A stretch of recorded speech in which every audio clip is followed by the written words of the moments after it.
चलिए अब देखिए चौथा नंबर, बाय नेचुरलाइजेशन। मान लीजिए आप विदेश में रहने हैं, ठीक है, और आप इंडिया में आए और इंडिया आपको अच्छा लगने लगा, ठीक है, कुछ टाइम बाद, ठीक है, तो इसमें एक शर्त है कि आपको भारतीय भाषा याद होनी चाहिए। भारतीय भाषा में से कोई एक भाषा, ये नहीं सारे, सिर्फ एक भारतीय भाषा में से कोई एक भाषा आपको याद होनी चाहिए, याद नहीं आनी चाहिए, सॉरी याद में बोल रहा, आनी चाहिए, ठीक है। भारतीय भाषा में से आपको कोई एक भाषा आनी चाहिए। भारतीय भाषा मतलब कश्मीरी, सिंधी, पंजाबी, हिंदी, बंगाली, असमी, उड़िया, गुजराती, मराठी, कन्नड़, तेलुगु, मलयालम, उर्दू, संस्कृत, नेपाली, मणिपुरी, कोंकणी, बोडो, डोगर, मैथिली, संथाली, इसमें से आपको कोई भी एक आना चाहिए, ठीक है।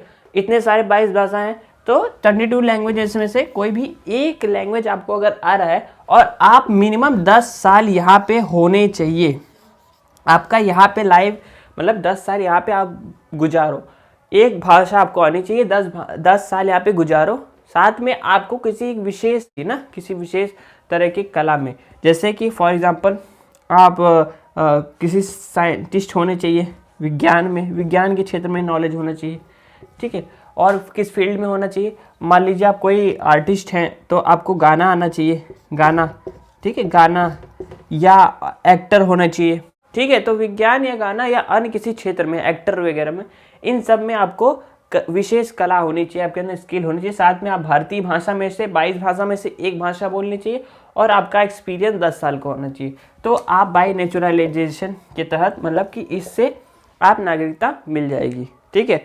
ये हो गया 4th। 5th पॉइंट ध्यान दीजिए, 5th पॉइंट भी इंपॉर्टेंट है। 5th पॉइंट कहता है, ये तो अब देखिए जो 5th पॉइंट है वो है अर्जित भूमि के आधार पे। मान लीजिए इंडिया ने पाकिस्तान के एरिया को कैप्चर कर लिया, कब्जा कर लिया, ठीक है, तो वहाँ के नागरिक को क्या कहेंगे, आप ऐसे छोड़ देंगे? वहाँ के नागरिक भी अब भारत के नागरिक, क्योंकि वहाँ की ज़मीन तो वहाँ के नागरिक का है, तो वहाँ के नागरिक भारतीय भी हो गए, ठीक है। अगर चाइना अगर हमारा हो गया तो वो चाइना जितने चाइनीज़ है सब भारतीय हो जाएंगे, क्योंकि हमने उनको जितनी भी लैंड को क्या किया, क्या कैप्चर कर लिया। तो बाय लैंड कैप्चर या बाय लैंड सीलिंग ऐसे कर सकते हैं, या अर्जित भूमि, ठीक है, ऐसे करके अर्जित भूमि की तरह। जैसे सिक्किम को हमने किया था, कब सिक्किम को किया था 16 मई 1975 को, क्या किया था 1975 को सिक्किम को भारत से जोड़ा गया था, सिक्किम,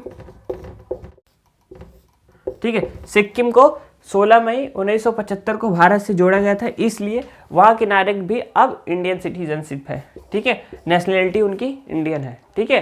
देखिए एक बार रिवाइज कर लेते हैं कि अधिनियम 1975 में मतलब सुधार करते करते, सुधार कब कब आया याद रखिएगा, एक आया था सबसे पहला 1986 में, फिर आया था 1993 में आया था, साथ में फिर 2003 में आया था, 2005 में आया, 2015 में भी कुछ सुधार हुआ, फिर जाकर 2019 में जो आया है इसके लेकर, वो तो एनआरसी वाला, वो नेक्स्ट किसी वीडियो में देखेंगे।